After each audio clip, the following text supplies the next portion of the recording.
বিজয় দিবস উপলক্ষে রাষ্ট্রপতির অনুষ্ঠানে যাচ্ছেন না বৈষম্য বিরোধী ছাত্র আন্দোলন। বঙ্গভবনে আমন্ত্রণ জানানো হয়েছিল ছাত্র আন্দোলনের অনেক নেতাকর্মীকে, তবে তারা প্রত্যাখ্যানের সিদ্ধান্ত নিয়েছেন। প্রতি বছর বিজয় দিবসে দেশের গণ্যমান্যরা রাষ্ট্রপতির সঙ্গে সৌজন্য সাক্ষাৎ করে থাকেন। সেই রীতি অনুযায়ী আমন্ত্রণ জানানো হয়েছিল বৈষম্য বিরোধী ছাত্র আন্দোলনের সমন্বয়কদের।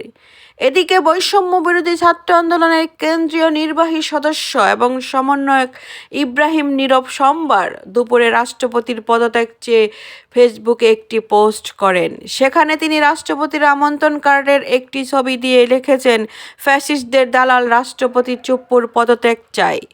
তার হাতেও আমার ভাইদের তাজা রক্ত লেগে আছে। তার দাওয়াতে বঙ্গভবনে যাওয়ার প্রশ্নই আসে না। বিজয় দিবসে চুপ্পুর দাওয়াত প্রত্যাখ্যান করলাম। মহান বিজয় দিবস উপলক্ষে বঙ্গভবনে রাষ্ট্রপতির অনুষ্ঠান নিয়ে বিবৃতি দিয়েছে বৈষম্য বিরোধী ছাত্র আন্দোলন। সংগঠনের সেল দপ্তরের দায়িত্বে থাকা জাহিদ আহসানের পাঠানো বিবৃতিতে বলা হয়েছে, মহান বিজয় দিবসে ফ্যাসিবাদী শাসনের সঙ্গে সংশ্লিষ্ট রাষ্ট্রপতি মোহাম্মদ শাহাবুদ্দিন বঙ্গভবনে বিজয় দিবস উদযাপনের আমন্ত্রণ বৈষম্য বিরোধী ছাত্র আন্দোলন প্রত্যাখ্যান করেছে।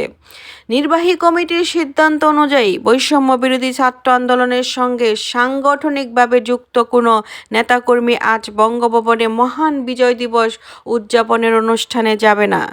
মহান বিজয় দিবসের মতো জাতীয় গৌরবের দিন ফ্যাসিবাদের সঙ্গে সংশ্লিষ্ট রাষ্ট্রপতির আমন্ত্রণ পালন করাকে বৈষম্য বিরোধী ছাত্র আন্দোলন গণ অভ্যুত্থানের অভিপ্রায়ের সঙ্গে অসঙ্গতিপূর্ণ মনে করে।